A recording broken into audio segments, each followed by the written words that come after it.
Hey, what's up? John Charette here, and today we are comparing the iPhone 12 Pro Max to the iPhone 13 Pro Max. Stay tuned. Welcome back. If you're new to the channel, thanks for tuning in. My wife and I recently upgraded our phones from iPhone 12 Pro. She likes the smaller form factor too, and I had the iPhone 12 Pro Max to the 13 Pro and 13 Pro Max. Now, when we did this upgrade, I didn't really expect to see much of a difference. I was wrong.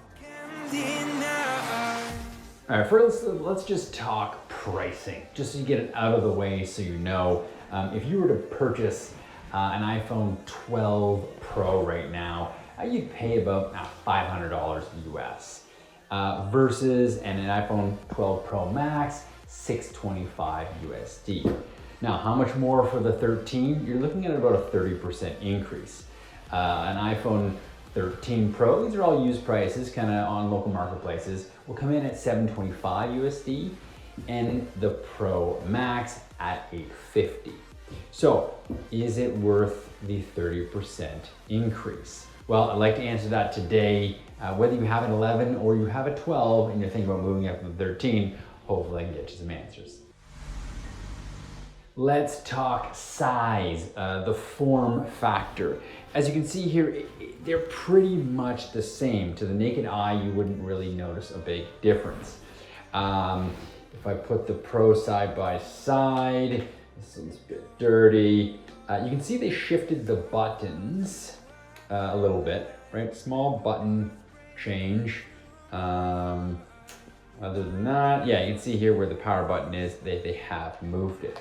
Other than that, it's the camera size. You can see here side by side, the 13 Pro is much bigger.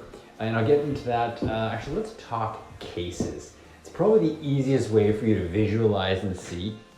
If I were to take a case from a 12 Pro, try and put a 13 into it. Like I say, the form factor itself is identical size, but the easiest way to tell is the camera bump. See that? It doesn't even fit. Doesn't even fit. Let me take that out. Let's see if I can try the same thing with the Pro Max. Here is my case, leather apple case. I'll try and put the 13 into it. And yeah, you see how it's covered? It's covered the side of the lens. It does not fit well. So please beware. Some of the phone cases that I looked at, they said, yes, it'll work for the 12 Pro and the 13 Pro. I highly doubt it. Make sure you get a case that is specific to the 13 Pro. Okay, the last thing they changed is the notch itself is a little bit smaller. Is this phone on? Okay, let's check bump sizes here. You can kind of see them size. It's a tiny little bit smaller. Anything to write home about? Nope. Does it make any difference? Not really, as far as I can tell. The people who develop the iOS apps haven't really said, oh, hey, if you have a 13, let's put some more stuff in. The icons seem to be at the exact same location, regardless of which phone. So, slight difference. Okay, let's talk about the weight of the phone. Now, you're looking at the iPhone 12 Pro has 189 grams, up 14 grams to 203 grams. You think you can notice a difference if you're holding them both together?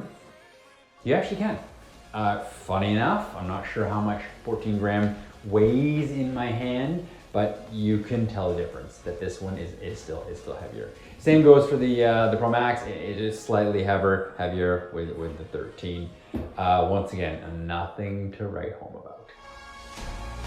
Okay, let's talk displays. Now this is the thing that if there's one thing that stands out, it's the display. Now what's special about the 13 Pro is they put in 120 hertz display that's variable.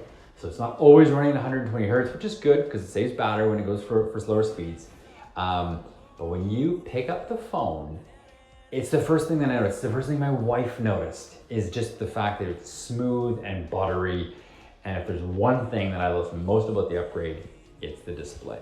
Here are both screens side by side, and I mean, it's it's tough to tell right here, but if you go into an app and you start to scroll, you start to feel the difference. So yeah, absolutely, the 120 hertz display is amazing. Other little things they upgraded, they increased the nits, the brightness of the screen from 800 to 1000. I can't tell a difference, so. Okay, let's talk cameras. Now, all three cameras on the back are still using 12 megapixel cameras, unlike the new 14 Pro that upgraded to the 48 megapixel. Now, what they did change was, as you can see, the physical size of the lenses themselves, which allow more light in, and they also lowered the aperture. Okay, now the aperture is a part of the camera that opens the eye of the camera and allows light in. So the lower the aperture, the more light you allow in when you take your shots. They changed it from 1.6 to 1.5 on the main camera. The ultra wide went from 2.4 to 2.8, and the telephoto actually went the opposite, went from 2.0 to 2.8. Now, something that is new to the iPhone 13 Pro is what they call auto macro control. Now, what this does is as you bring the camera closer to an object, it automatically switches to the telephoto lens, which can also now be used as a macro lens. And you see this weird shift that happens. And what happens, it's changing between two different lenses, and you see the angle change slightly. It's intuitive, it works really well, and I'm very impressed with it. Now, you do have the option to turn it off in the settings, but so far so good, really like it. Let's compare a few photos and videos just so you can see the real life difference, to see does it matter. So here, the photos side by side, to me, no real big difference. As we get into the video, you're starting to see just a tiny little bit better on the iPhone 13 Pro. You notice the telephoto lens does zoom in at ×3 optic versus the 12 Pro is 2.5. Two interesting features that they added to the 13 Pro is cinematic mode. Now, cinematic mode when using video it's like portrait mode for your photos, but for video. It adds the nice blurry background and does it all using the processor and kind of figures it out. It puts the main character into focus. It's pretty neat. You can see here with Abby, just an example of it working quite briefly.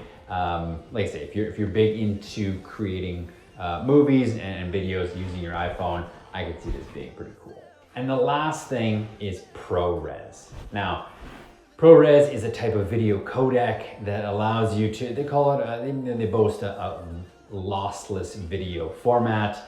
It just means that the image that's captured there, when you start to edit it, you don't lose it as it gets recompressed when you keep exporting it over and over. Now, the downside is that it is huge.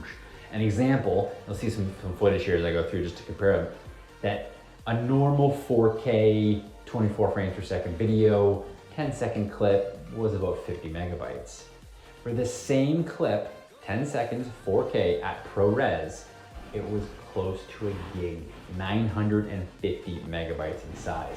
That is ridiculous. That's almost 20 times bigger file size. Is it worth it? I have yet to try it out in post to see. I will link to another video up here to someone who explains ProRes very well and can do it a lot better than I can. So if you're into video editing a lot, ProRes may be for you.